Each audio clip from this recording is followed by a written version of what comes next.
কুরআনুল কারিমে পরিবারকে কোন বিষয়ে নির্দেশ দিতে বলা হয়েছে?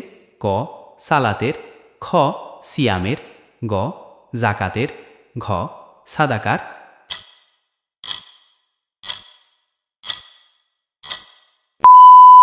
সঠিক উত্তর ক সালাতের। কোন মাসে কুরআন মাজিদ নাজিল হয়েছে? ক রজব, খ রামাদান, গ শাবান, ঘ মহরম।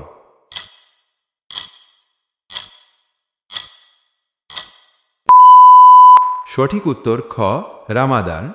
মাজারে অথবা পীরের দরবারে সিজদা করার বিধান কি?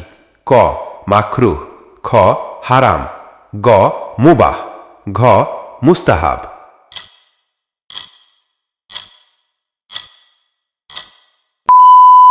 সঠিক উত্তর খ হারাম। কোন নবীর কণ্ঠস্বর সবচেয়ে বেশি সুমধুর ছিল?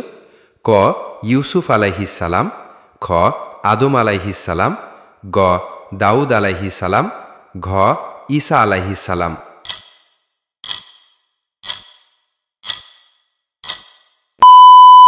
সঠিক উত্তর গ দাউদ আলাইহিস সালাম। কোন নবীর ঘটনা কোরআন মাজিদের সবচেয়ে বড় ঘটনা? ক ইউসুফ আলাইহিস সালাম, খ মুসা আলাইহিস সালাম, গ ঈসা আলাইহিস সালাম। একমাত্র কোন সাহাবীর নাম কুরআন মাজিদে এসেছে? ক উবাই ইবনে কাব রাদিয়াল্লাহু আনহু, খ জায়েদ ইবনে হারিসা রাদিয়াল্লাহু আনহু, গ উমার ইবনে খাত্তাব রাদিয়াল্লাহু আনহু, গ জায়েদ ইবনে সাবিত রাদিয়াল্লাহু আনহু।